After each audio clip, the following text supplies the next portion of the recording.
15 సంవత్సరాల అనుభవం ఆంధ్ర, తెలంగాణ, కర్ణాటక, తమిళనాడులో లక్షల మంది నమ్మకమైన కస్టమర్ల సంతోషాలకు నిలయమైన మీ నివాసానికి అందమైన చిరునామా.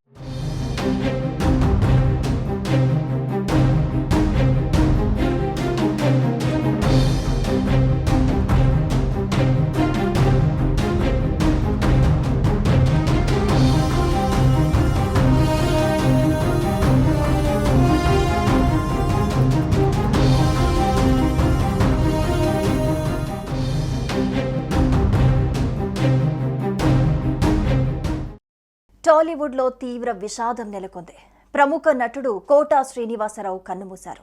గత కొంతకాలంగా అనారోగ్యంతో బాధపడుతున్న ఆయన జూలై 13న తెల్లవారుజామున 4 గంటలకు ఆయన ఫిలిం నగర్లోని తన నివాసంలో తుది శ్వాస విడిచారు.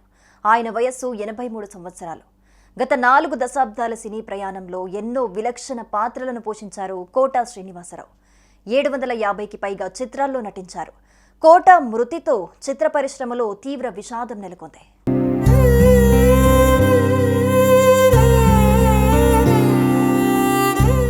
కోటా శ్రీనివాసరావు కృష్ణా జిల్లా కంకిపాడులో 1942 జూలై 10న జన్మించారు.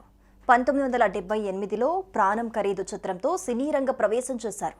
తెలుగుతో పాటు తమిళం, హిందీ, కన్నడ, మలయాళ భాషల్లో నటించారు. ఆయన తండ్రి సీతారామాంజనేయులు డాక్టర్.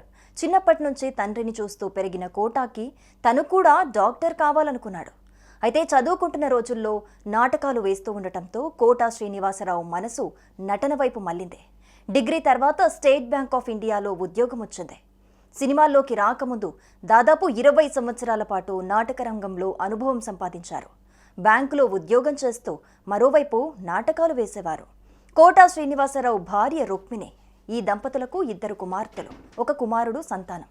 రోడ్డు ప్రమాదంలో ఒక్కగానొక్క కుమారుడు కోటా వెంకట ఆంజనేయ ప్రసాద్ ప్రాణాలు కోల్పోవటంతో కోటా బాగా కృంగిపోయారు. కోటా శ్రీనివాసరావు తమ్ముడు కోటా శంకర్రావు కూడా నటుడే.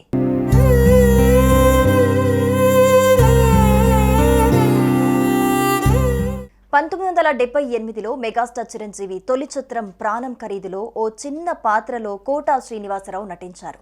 తర్వాత అమరజీవి, బాబాయ్ అబ్బాయి, వందే మాతరం తదితర చిత్రాల్లో నటించినా అంతగా గుర్తింపు రాలేదు.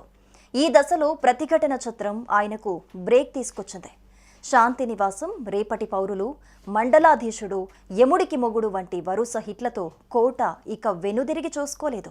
విలన్గా, క్యారెక్టర్ ఆర్టిస్ట్గా, కమీడియన్గా ఏ పాత్ర వేసినా పరకాయ ప్రవేశం చేసేవారు కోటా. 47 ఏళ్ల సినీ ప్రస్థానంలో తెలుగు, తమిళ, హిందీ, కన్నడ, దక్కని, మలయాళం చిత్రాల్లో దాదాపు 750కి పైగా సినిమాల్లో నటించారు. ఆయనలో నటుడే కాకుండా డబ్బింగ్ ఆర్టిస్ట్ కూడా ఉన్నారు. తమిళ నటులు గౌండమణి, మణివన్నన్లకు తెలుగులో ఆయన గాత్రదానం చేశారు. ఇక కోటా శ్రీనివాసరావు మంచి సింగర్ కూడా. అక్కినేని అఖిల్ నటించిన సిసింద్రిలో, ఓరినాయను, గబ్బర్ సింగ్లో మందుబాబులం మేము మందుబాబులం పాటలు మాస్ను ఒక ఊపు ఊపాయి.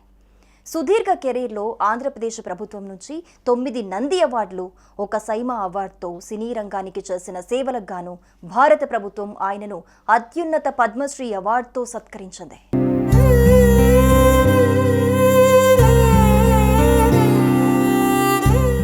వృద్ధాప్య సమస్యల కారణంగా ఇటీవల కాలంలో సినిమాలకు దూరంగా ఉంటున్నారు.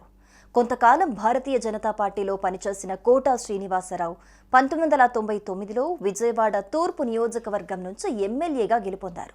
నడవలేని స్థితిలో ఉన్నా కూడా 2 ఏళ్ల ముందు వరకు పలు చిత్రాల్లో నటించారు. 2023లో వచ్చిన సువర్ణ సుందరి ఆయన చివరి చిత్రం. సినీ రంగానికి చేసిన సేవలకు గాను కేంద్ర ప్రభుత్వం ఆయనకు 2015లో పద్మశ్రీ పురస్కారం అందజేసింది. ప్రతిఘటన, గాయం, తీర్పు, లిటిల్ సోల్జర్స్, గణేష్, చిన్న, ఆ నలుగురు, పెళ్లైన కొత్తలో చిత్రాలకు గాను నంది అవార్డులు అందుకున్నారు కోటా శ్రీనివాసరావు. గత నెలలో సినీ నిర్మాత, నటుడు బండ్ల గణేష్ కోటా శ్రీనివాసును మర్యాదపూర్వకంగా కలిశారు. ఈ సందర్భంగా తీసిన ఫోటోలు సోషల్ మీడియాలో వైరల్ అయ్యాయి. కొంతకాలంగా బయట కనిపించని ఆయన ఆ ఫోటోల్లో బక్కచిక్కిపోయి గుర్తుపట్టలేనంతగా మారిపోయారు. ఆయన 2 కాళ్ళు నల్లగా కనిపించడంతో పాటు ఓ కాలికి వేళ్లు తీసేసినట్లు కనిపించింది. దీంతో కోటకి ఏమైందోనని సినీ ప్రియులు ఆందోళన వ్యక్తం చేశారు. ఆయన తీవ్ర అనారోగ్యంతో చావు బతుకుల్లో ఉన్నారంటూ వచ్చిన వార్తల్ని అప్పుడు కోటా శ్రీనివాసరావు ఖండించారు. తాను ఆరోగ్యంగానే ఉన్నానని, కాళ్ల నొప్పులు సాధారణ వృద్ధాప్య సమస్యలు తప్ప తనకెలాంటి అనారోగ్య సమస్యలు లేవని తెలిపారు. ఈ ఘటన జరిగిన నెల రోజులకే ఆయన ఈ లోకాన్ని విడిచి వెళ్లటం అందరినీ కలిచివేస్తోంది. కోటా శ్రీనివాసరావు ఆత్మకి శాంతి కలగాలని ఆయన అభిమానులు, సినీ పెద్దలు, నెటిజన్లు పోస్టులు పెడుతున్నారు.